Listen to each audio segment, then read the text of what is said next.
महाराष्ट्रामध्ये आधी शिवसेना आणि नंतर राष्ट्रवादीला फोडल्यावर आता राष्ट्रीय पातळीवरती काँग्रेसचे दोन तुकडे करण्याचा प्लॅन पंतप्रधान मोदींनी आखलाय. आता हे मी म्हणत नाहीये, तर खुद्द पंतप्रधान नरेंद्र मोदीच म्हणतायत. कारण बिहार विधानसभा निवडणुकीतील प्रचंड यशानंतर दिल्लीतील भाजप मुख्यालयातील विजयोत्सव कार्यक्रमामध्ये बोलताना पंतप्रधान मोदींनी काँग्रेस पक्षामध्ये एक वेगळा गट तयार होतोय, त्यामुळे लवकरच काँग्रेसमध्ये एक मोठी फूट पडणार असा सर्वात मोठा दावा किंवा गौप्यस्फोट केला. जो कांग्रेस के नामदार हैं, ये जिस रास्ते पर कांग्रेस को लेकर चल रहे हैं, इसके प्रति घोर निराशा, घोर नाराजगी अंदर ही अंदर पनप रही है। और मुझे तो आशंका है, हो सकता है कि आगे कांग्रेस का एक और बड़ा विभाजन हो। पंतप्रधान मोदींच्या याच विधानामुळे देशभरामध्ये काँग्रेसच्या फुटीबाबत चर्चा सुरू झाली आहे.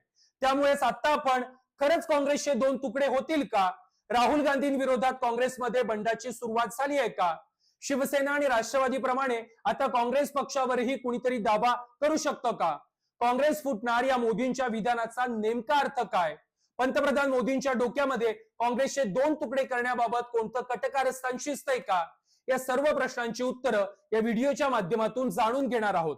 त्याचबरोबर इंदिरा गांधींच्या काळामध्ये काँग्रेसचे दोन तुकडे कसे झाले होते आणि इतिहासामध्ये कधी कधी काँग्रेस फुटली, या सर्व गोष्टी समजून घेण्यासाठी माझा व्हिडिओ शेवटपर्यंत नीट पहा. तसेच या विषयाबाबत कमेंट बॉक्समध्ये तुमच्या प्रतिक्रिया नोंदवत माझं चॅनल सबस्क्राईब देखील करा. आता सर्वात आधी पंतप्रधान मोदींनी काँग्रेसमध्ये मोठी फूट पडण्याचा दावा का केलाय तेही नीट समजून घ्या. काँग्रेसमध्ये फूट पडण्याची भविष्यवाणी करून पंतप्रधान मोदींनी 5 महत्वाच्या गोष्टींना टार्गेट केलंय. यातील पहिली गोष्ट आहे गांधी कुटुंबाबाबत विरोधाची भावना निर्माण करणं. सततच्या पराभवामुळे काँग्रेस हायकमांड म्हणजे गांधी कुटुंबातील राहुल गांधी, प्रियंका गांधी आणि सोनिया गांधींविरोधातील भावना निर्माण करण्याचा मोदींचा प्रयत्न आहे. कारण गांधी कुटुंबाशिवाय काँग्रेस पक्ष देशपातळीवर एकजूट राहणं कठीण आहे आणि हे मोदींना नीट ठाऊक आहे. त्यामुळेच काँग्रेस नेतृत्वाविरोधात भावना निर्माण करण्यासाठी मोदींनी या विधानाच्या माध्यमातून डाव टाकलाय. आता दुसरी महत्वाची गोष्ट म्हणजे काँग्रेसमधील नाराज नेत्यांना कुरवाळण्याचा प्रयत्न. सध्या काँग्रेसमध्ये शशी थरूर, कमलनाथ, सलमान खुर्शीद यांसारखे अनेक ज्येष्ठ नेते बऱ्याच काळापासून नाराज आहेत. राहुल गांधींच्या नेतृत्वाखालील काँग्रेसमध्ये या नेत्यांचा प्रभाव कमी झालाय किंवा यांना राहुल गांधींकडून कमी महत्व दिलं जात आहे. हीच गोष्ट हेरून पंतप्रधान मोदींनी काँग्रेसमधील याच नाराज नेत्यांना या विधानाच्या माध्यमातून कुरवाळण्याचा प्रयत्न केलाय. तिसरी महत्वाची गोष्ट म्हणजे काँग्रेस खासदार, आमदार आणि नेत्यांच्या मनामध्ये पक्ष आणि नेतृत्वाबाबतचा कॉन्फिडन्स संपवणं. आधी महाराष्ट्र, मग दिल्ली आणि आता बिहार मधील काँग्रेसच्या दारुण पराभवानंतर खासदार, विविध राज्यातील काँग्रेस आमदार, नेते आणि पदाधिकाऱ्यांच्या मनामध्ये काँग्रेसच्या नेतृत्वाबाबत साशंकता आणि चलबिचलता निर्माण करण्याचा प्रयत्न मोदींनी या विधानातून केलाय. चौथी महत्वाची गोष्ट म्हणजे काँग्रेसच्या मित्रपक्षांमध्ये फूट पाडण्याचा प्रयत्न. लोकसभा निवडणुकीमध्ये विरोधी पक्षांच्या एकीचे परिणाम पंतप्रधान मोदींना भोगावे लागले आहेत. कारण विरोधकांच्या एकजुटीमुळे लोकसभेला 400 पारचा नारा दिलेल्या मोदींना 240 जागांवरतीच थांबावं लागलं. त्यामुळेच पंतप्रधान मोदी कोणत्याही प्रकारे विरोधी पक्षांच्या आघाडीमध्ये फूट पाडण्याचा वारंवार प्रयत्न करतायत. त्यासाठीच मोदींनी काँग्रेसला परजीवी म्हणजे मित्रपक्षांच्या मतावरती डल्ला मारणारा पक्ष असं म्हणून मित्रपक्षांनी काँग्रेसपासून दूर व्हावं असं देखील म्हटलेलं आहे. यातून विरोधकांची एकी तोडण्याचाच मोदींचा प्रयत्न असल्याचं स्पष्ट दिसतंय. आता पाचवा मुद्दा म्हणजे देशवासियांच्या मनामध्ये काँग्रेस कसा संपलेला पक्ष आहे हे ठसवण्याचा प्रयत्न. काँग्रेस हा मुस्लिम लीग, माओवादी काँग्रेस पक्ष झालाय आणि त्यामुळेच काँग्रेस पक्ष संपत चाललाय. काँग्रेसला कोणी सिरियसली घेत नाही, मतदानही होत नाहीये. हेच देशवासियांच्या मनावरती बिंबवण्याचा प्रयत्न मोदींकडून केला जातोय. आज कांग्रेस मुस्लिम लीगी माओवादी कांग्रेस यानी एमएमसी बन गई है. आता आणखी एक सर्वात महत्वाचा मुद्दा म्हणजे गांधी कुटुंबाला लक्ष्य करून मोदी काँग्रेसमधील अंतर्गत असंतोष वाढवू पाहतायत का आणि यामुळे काँग्रेसमध्ये मोठ्या बंडाची काही चिन्हे आहेत का हेही आपण नीट समजून घेऊ. महाराष्ट्र, दिल्ली आणि आता बिहारमधील पराभवामुळे काँग्रेसचे मीडिया प्रभारी जयराम रमेश, लोकसभा मुख्य सचेतक के सुरेश, कर्नाटकचे मुख्यमंत्री सिद्धरामय्या, तेलंगणाचे मुख्यमंत्री रेवंत रेड्डी आणि कर्नाटकचे उपमुख्यमंत्री डी के शिवकुमार यांच्यासारखे राहुल गांधींच्या जवळचे नेतेही काही प्रमाणात नाराज आहेत आणि हे नाकारता येणार नाही. मात्र त्याच वेळी मागील काही काळापासूनचा विचार केल्यास काँग्रेसमध्ये अंतर्गत संघर्ष देखील पाहायला मिळतोय. म्हणजे काँग्रेसच्या G23 गटामधील नेत्यांना पक्षाच्या महत्वाच्या निर्णयामध्ये सामील करून घेतलं जात नाही असा आरोप अनेक वेळा केला गेलाय. G23 हा काँग्रेसचा तो कोर ग्रुप होता ज्यामध्ये वर्षानुवर्ष काँग्रेसशी एकनिष्ठ असणारे आणि पक्षासंदर्भात काही महत्वाचे निर्णय घेणारे सदस्य होते. यामध्ये महाराष्ट्रातून पृथ्वीराज चव्हाण आणि मुकुल वासनिक यांचाही समावेश आहे. मात्र याच काँग्रेसच्या G20 ग्रुपचे सदस्य असूनही, राजीव गांधींपासून गांधी घराण्याच्या जवळचे असूनही, त्याच वेळी महाराष्ट्रातील काँग्रेसचे महत्वाचे नेते असूनही पृथ्वीराज चव्हाणांना राहुल गांधींकडून भेटीची वेळ मिळत नाही. याबाबतची नाराजी पृथ्वीराज चव्हाणांनी याआधी देखील अनेक वेळा खुलेआमपणे बोलून दाखवली आहे. त्याच वेळी काँग्रेसच्या याच G23 गटातील एक सदस्य गुलाम नबी आझाद यांनी बाहेर पडून काँग्रेसला सोडचिठ्ठी देत स्वतःचा पक्ष स्थापन केलाय. 2022 मध्ये कपिल सिब्बल हे देखील काँग्रेसच्या G23 गटातून बाहेर पडले आहेत. अशोक गहलोत, आनंद शर्मा यांच्यासारख्या नेत्यांनाही काँग्रेसच्या G23 गटातून बाजूला करण्यात आलंय. त्याच वेळी काँग्रेसच्या दिग्गज नेत्यांमधील शशी थरूर हे देखील काँग्रेस नेतृत्वाबाबत असमाधानी असल्याचं दिसून येतं. शशी थरूर यांनी तर नेतृत्वाच्या इच्छेविरुद्ध जाऊन ऑपरेशन सिंदूर नंतर भारताची बाजू मांडण्यासाठी मोदी सरकारच्या वतीनं खासदारांचं एक शिष्टमंडळ परदेशात नेलं होतं.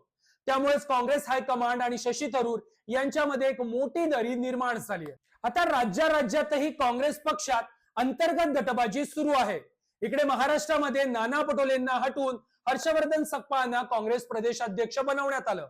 त्यामुळे नाना पटोले आणि गट काही काळ नाराज होता. याच महाराष्ट्राच्या प्रदेशाध्यक्ष पदासाठी यशोमती ठाकूर देखील इच्छुक होत्या. त्यामुळे हर्षवर्धन सकपाळांच्या प्रदेशाध्यक्ष पदावरील नियुक्तीनंतर त्याही नाराज असल्याचं बोललं जात होतं. तिकडे राजस्थानचे माजी मुख्यमंत्री अशोक गहलोत यांना देखील साईडलाईन करण्यात आल्यानं तेही नाराज आहेत. अशोक गहलोत यांचे प्रतिस्पर्धी मानले जाणारे राजस्थानचे माजी उपमुख्यमंत्री सचिन पायलट हे आधीच भाजपच्या वाटेवर होते. मात्र बंड फसल्यानं ते अजूनही काँग्रेसमध्येच आहेत. पण हेच सचिन पायलट राजस्थान काँग्रेसमध्ये कधीही वेगळा गट स्थापन करून भाजपसोबत जाण्याचा निर्णय घेतील याबाबतची शक्यता नाकारता येत नाही. तिकडे छत्तीसगड मधील 2023च्या पराभवानंतर माजी मुख्यमंत्री भूपेश बघेल यांनाही बाजूला सारण्यात आलंय. तसेच मध्य प्रदेशचे माजी मुख्यमंत्री कमलनाथ यांची ही परिस्थिती वेगळी नाहीये. कमलनाथ यांनाही काँग्रेसनं साईडलाईन केलंय. त्यामुळे एकंदरीत काँग्रेसमधील अनेक बडे नेते, मग ते राष्ट्रीय पातळीवरील असोत किंवा राज्यातील असोत, त्यांच्या मनामध्ये पक्ष नेतृत्वाबाबत नाराजी आणि खतखत कायम असल्याचं पाहायला मिळतंय. आता जर पंतप्रधान मोदींच्या विधानानुसार काँग्रेस फुटीच्या उंबरठ्यावर आहे असं मानलं तर आपल्याला काँग्रेसच्या आधीच्या फुटीचा इतिहासही समजून घेणं गरजेचं आहे. त्यामुळे इतिहासामध्ये काँग्रेस कधी आणि कशी फुटली होती तेही आपण नीट समजून घेऊ. इंदिरा गांधींच्या काळामध्ये 2 वेळा काँग्रेसची 2 शक्ल झाली होती. म्हणजे 1969 आणि 1978 साली काँग्रेस फुटली होती. 1969 मध्ये पंतप्रधान असताना इंदिरा गांधींना राष्ट्रपती झाकीर हुसेन यांच्या निधनानंतर व्ही गिरींना राष्ट्रपती बनवायचं होतं. मात्र काँग्रेसमधील वरिष्ठ नेत्यांच्या सिंडिकेटनं इंदिरा गांधींच्या मताला नाकारत नीलम संजीव रेड्डी यांना राष्ट्रपती पदाचे उमेदवार बनवलं. कारण त्यावेळेला काँग्रेसमध्ये काही वरिष्ठ नेत्यांच्या सिंडिकेटचा दबदबा होता आणि हेच सिंडिकेट त्यावेळेला इंदिरा गांधींना गुंगी गुडिया मानत होतं. मात्र इंदिरा गांधींच्या मर्जी विरोधात उमेदवार सिंडिकेटनं दिल्यानं इंदिरा गांधींनी बंड केलं. परिणामी सिंडिकेटनं दिलेला काँग्रेसचा अधिकृत उमेदवार नीलम संजीव रेड्डी राष्ट्रपती पदाची निवडणूक हरले आणि अपक्ष उमेदवार व्ही गिरींना इंदिरा गांधींनी निवडून आणलं आणि इथेच काँग्रेसच्या फुटीसाठीची पहिली ठिणगी पडली. त्यानंतर जुलै 1969 मध्ये राजकीय मतभेदांमुळे इंदिरा गांधींनी मोरारजी देसाई यांना अर्थमंत्री पदावरून हटवलं. परिणामी इंदिराजींनी आपला अपमान केल्याच्या भावनेनं मोरारजी देसाईंनी उपपंतप्रधान पदाचाही राजीनामा दिला. त्यानंतरच काँग्रेसमधील वरिष्ठ नेत्यांचं सिंडिकेट इंदिरा गांधींवरती चांगलं संतापलं. अखेर या सिंडिकेटनं काँग्रेसमध्येच इंदिरा हटाव मोहीम सुरू केली. त्यानंतर 1 नोव्हेंबर 1969 रोजी काँग्रेस कार्यकारिणी समिती म्हणजे CWC च्या 2 वेगवेगळ्या बैठका पार पडल्या. यातील एक बैठक पंतप्रधान इंदिरा गांधींच्या निवासस्थानी झाली, तर दुसरी काँग्रेसच्या जंतर मंतर रोडवरील कार्यालयात झाली. काँग्रेस कार्यालयातील बैठकीमध्ये इंदिरा गांधींना पक्षाच्या प्राथमिक सदस्यत्वातून काढून टाकण्यात आलं आणि संसदीय पक्षाला नवीन नेता निवडण्यास सांगण्यात आलं.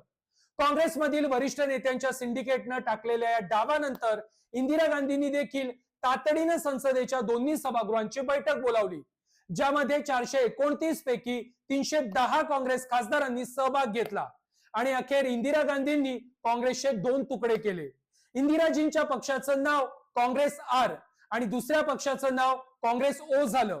इंदिराजींच्या समर्थकांनी काँग्रेस आर ला काँग्रेस आय असं संबोधित करण्यास सुरुवात केली आणि हीच काँग्रेस या राजकीय पक्षातील पहिली फूट ठरली. त्यानंतर 1975 मध्ये इंदिरा गांधींनी देशावरती आणीबाणी लादली. परिणामी 1977 मध्ये इंदिराजींचा दारुण पराभव झाला. त्यानंतर काँग्रेसमध्ये पुन्हा फुटीचे वारे वाहू लागले आणि 1978 मध्ये इंदिरा गांधींना पक्षातून निलंबित करण्यात आलं. यावेळीही पक्षाचे 2 गट पडले, एक काँग्रेस आय आणि दुसरा काँग्रेस ओ. अशा प्रकारे 2 वेळा काँग्रेस फुटली असली आणि 2 वेळा इंदिरा गांधींना काँग्रेसपासून वेगळं करण्याचा प्रयत्न झाला असला तरी त्यानंतरही आजतागायत काँग्रेसवरती होल्ड हा गांधी कुटुंबाचाच राहिलाय हे विसरून चालणार नाही. कारण गांधी कुटुंबाचा काँग्रेस पक्षामध्ये एक वारसा आहे. देश अजूनही जवाहरलाल नेहरू, इंदिरा गांधी आणि राजीव गांधी यांच्या काळातील काँग्रेसची आठवण ठेवतो. राहुल गांधींनी देखील मागील काही वर्षांमध्ये जनतेत मिसळून जनतेशी संपर्क वाढवलेला आहे. त्याचबरोबर राहुल गांधींशिवाय सध्या तरी काँग्रेसमध्ये देशव्यापी प्रभाव असलेला दुसरा नेता नाही आहे. अशा परिस्थितीमध्ये फोडाफोडीच्या राजकारणात माहीर असलेले आणि मागील 11 वर्ष फक्त फोडाफोडीचं राजकारण करणारे पंतप्रधान मोदी आणि अमित शहा वैयक्तिक महत्वाकांक्षा असणारे नेते फोडू शकतील, पण काँग्रेस पक्ष फोडू शकतील का, हाच खरा प्रश्न आहे. माझा व्हिडिओ तुम्हाला कसा वाटला, त्याचबरोबर या विषयाबाबतची तुमची मतं काय आहेत ती कमेंट बॉक्समध्ये नक्की कळवा. हा व्हिडिओ आवडला असेल तर लाईक करा, जास्तीत जास्त लोकांपर्यंत शेअर करा आणि माझं हे चॅनल सबस्क्राईब करायला विसरू नका.